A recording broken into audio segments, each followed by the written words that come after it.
Tiger Rising, Chapter 13.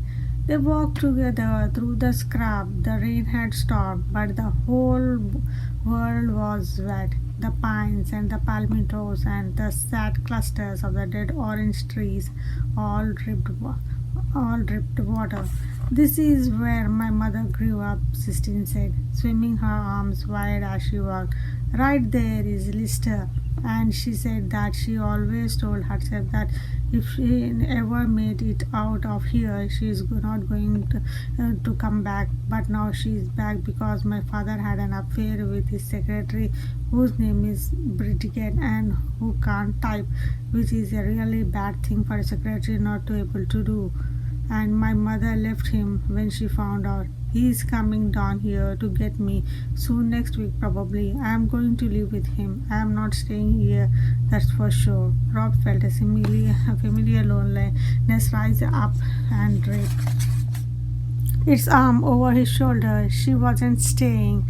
There was no point in wishing the suitcase needed to stay closed. He stayed at 16 shiny no shoes and willed his sadness to go away.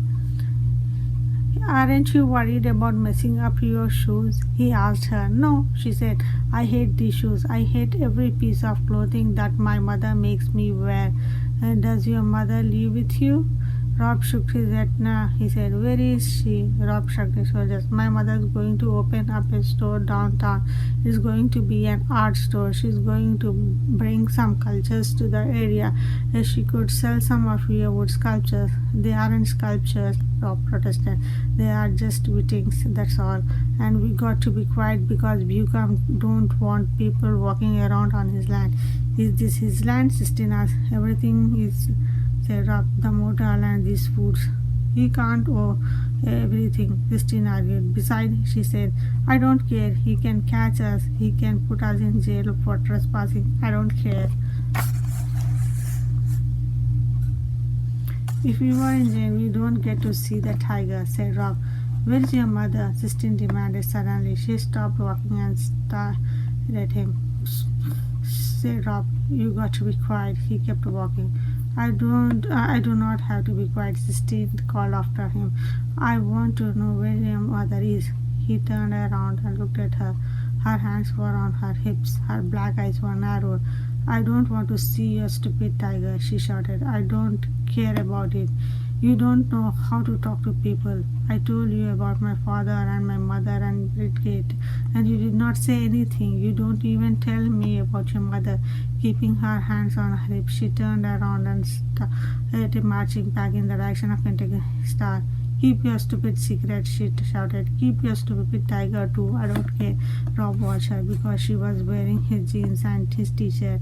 It was like nothing into a fun horse mirror. It was like watching himself walk away. He shrugged and bent to scratch his leg.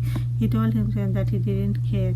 He told himself that she was leaving soon anyway, but when he took up and saw her getting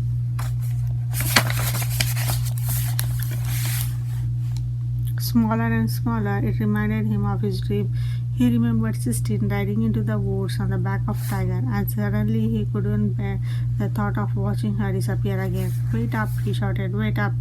And he started to run towards her. Sistine turned and stopped. She waited for him with her hands on her hip. Well, she said, when he got close to her. She's dead, he told her. The words came out in her short, ragged gasp. My mama's dead. Okay, said Sistine. She gave a quick professional nod on her head. She stepped towards him and turned, and together they walked back in the other direction towards the tiger.